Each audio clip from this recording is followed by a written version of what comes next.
Aqui no canal fiz um vídeo falando sobre o desastroso lançamento do Xbox One e sobre a lenda da maldição do terceiro console.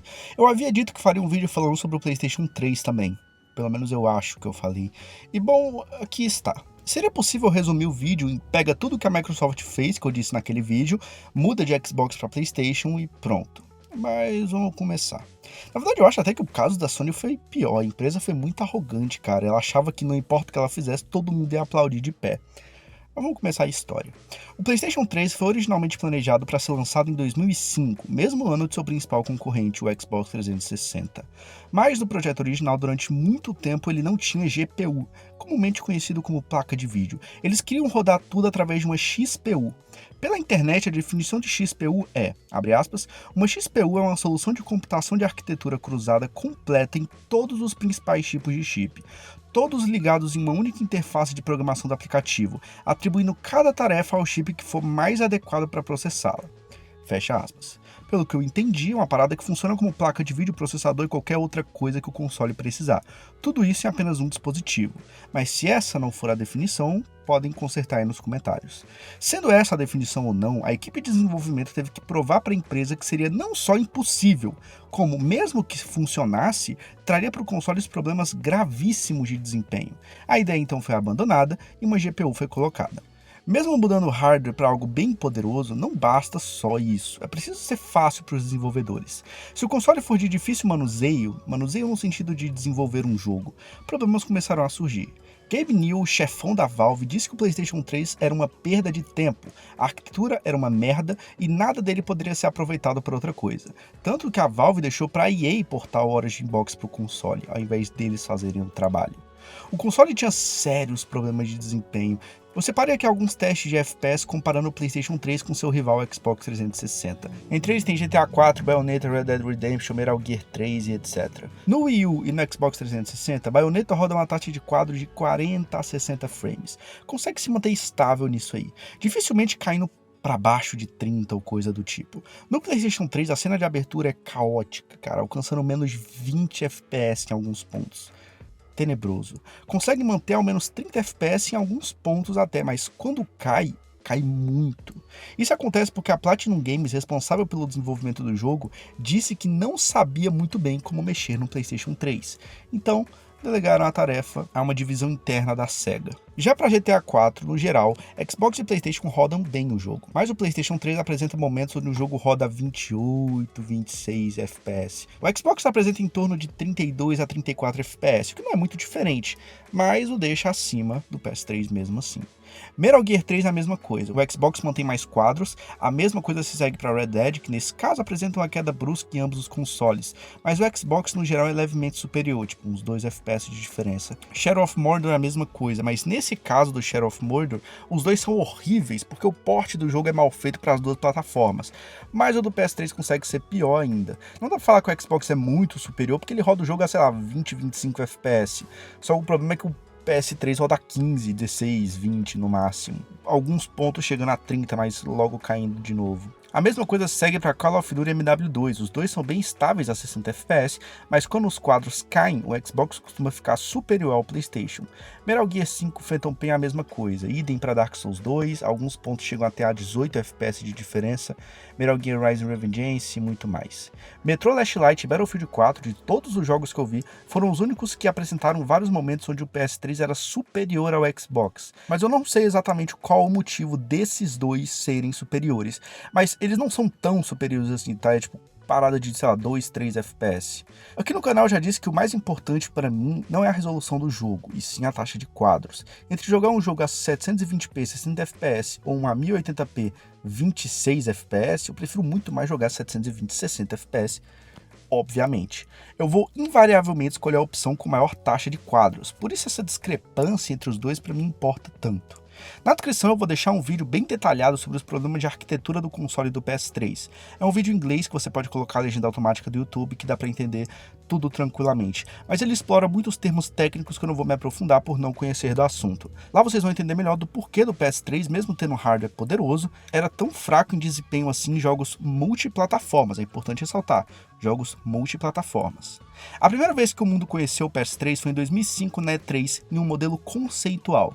O problema é que o conceito era uma merda. O console era bem parecido com o que foi lançado, beleza, nada demais. Mas o controle era definitivamente uma merda só pelo design. Esse estilo arredondado, curvo, parecendo um bumerangue, era óbvio que essa porra não ia encaixar direito na mão, além de ser visualmente ridículo. Mas isso, como já dito, era um conceito. O modelo funcional só foi apresentado em 2006, 6 meses depois do Xbox 360 já ter sido lançado. Por mais que o controle tenha melhorado muito, eu ainda continuo não gostando do controle do PS3 por causa de 2 botões em específico, o L2 e o R2. Eu lembro que quando eu era criança eu jogava muito PS3 na casa do meu primo, em uma época onde eu só tinha PSP, infelizmente, e era terrível a experiência, porque eu nunca entendi por que diabos os gatilhos eram curvos para baixo, o seu dedo não encaixa ali direito. Mas era possível comprar um pequeno acessório que era facilmente instalado no gatilho para deixar eles do jeito certo, entre aspas, né? O PS3 teve alguns problemas de marketing também antes de seu lançamento. Assim como a Microsoft fez com o Xbox One, a Sony gastou muito tempo falando sobre suas novidades de mídia e não explicando quase nada sobre o sistema do console. O PS3 foi anunciado como um reprodutor de Blu-ray que também serve para jogos, ao invés do contrário. Embora essa estratégia tivesse sido bem sucedida lá no PS2, ela funcionou porque o console foi lançado antes do GameCube e do Xbox original, e os recursos de DVD eram algo que havia uma grande demanda na época. Vamos lembrar que o PS2 é o primeiro console capaz de ler DVDs, e na época o DVD já era bem popular. Diferente do Blu-ray, que era uma parada muito nichada em 2006 ainda. Na época ainda existia uma dominância muito grande do leitor HD DVD, usado inclusive no Xbox 360. O próprio Bill Gates, inclusive em 2005, afirmou que achava o Blu-ray anticonsumidor. E por mais que o Blu-ray tenha sido bom pro PS3, também foi ruim, porque por causa da falta de materiais, a produção teve problemas e o console foi atrasado em meses na Europa, sendo lançado só em março de 2007, em comparação com novembro de 2006, quando ocorreu o lançamento no resto do mundo. Apesar disso, o Blu-ray do console fazia um aparente sucesso entre pessoas que buscavam essa nova tecnologia. As vendas de Blu-ray Player, inclusive, levavam em conta quantos PS3 eram vendidos, e o motivo era bem simples: preço. O primeiro Blu-ray da Sony foi lançado aqui no Brasil pela bagatela de R$4.000. Lá nos Estados Unidos o preço foi de $1.000, enquanto o PS3 na sua versão mais barata custava $500. Era uma boa opção para quem queria apenas assistir a filmes. De um lado, para quem buscava o PS3 exclusivamente como leitor de Blu-ray, o preço parecia absurdamente bom. Do outro lado, para os jogadores, a inserção da tecnologia aumentou o preço do console, então a versão mais barata do PS3 ainda era $100 mais caro que o Xbox 360. E bom, o preço pesa bastante. Pra você ter noção, o PlayStation 5 custa $500 e a versão mais cara do 3 custava $600. Era impossível para a Sony diminuir o preço porque com o console do jeito que ele estava, ela já tinha $200 de prejuízo com ele a cada unidade. O analista do Bank of America, Michael Savner, disse que as vendas só aumentariam se o console tivesse $200 de corte no preço, o que era insustentável para a Sony. O próprio CEO da Ubisoft, Yves Guillemot, chegou a criticar publicamente a Sony pelo preço do console, afirmando que assim eles perderiam espaço no mercado nessa geração. A Sony também errou na escolha de games para abrir seu console, o que não seria um problema se o console não fosse absurdamente caro. Então você pagava caro esperando um grande jogo e você recebeu Resistance, Fall of Man, que era um jogo da hora. Mas os grandes jogos da empresa demoraram para sair. Ainda em 2006 a gente teve Gran Turismo HD distribuído de graça e que servia apenas como uma demo do que seria o Gran Turismo 5. Depois teve um remaster de Ninja Gaiden, mas que se eu não me engano já havia sido lançado para Xbox original, então era só um remaster do remaster. Só em outubro de 2007 recebeu Ratchet & Clank, um jogo mais conhecido para a comunidade. Só em 2008 recebeu Metal Gear e só em 2010 recebeu um novo God of War. Outra coisa que muita gente reclamava do PS3 era a demora de download. Em 2008, quando o DMC4 foi lançado, era preciso esperar 20 minutos para que o jogo baixasse os patches. A Capcom dizia que com isso seria possível esperar do jogo tempos de loading baixíssimos, quase instantâneos. O que não aconteceu, porque era, 1-2 segundos mais rápido que o dos 360, então não era grande coisa.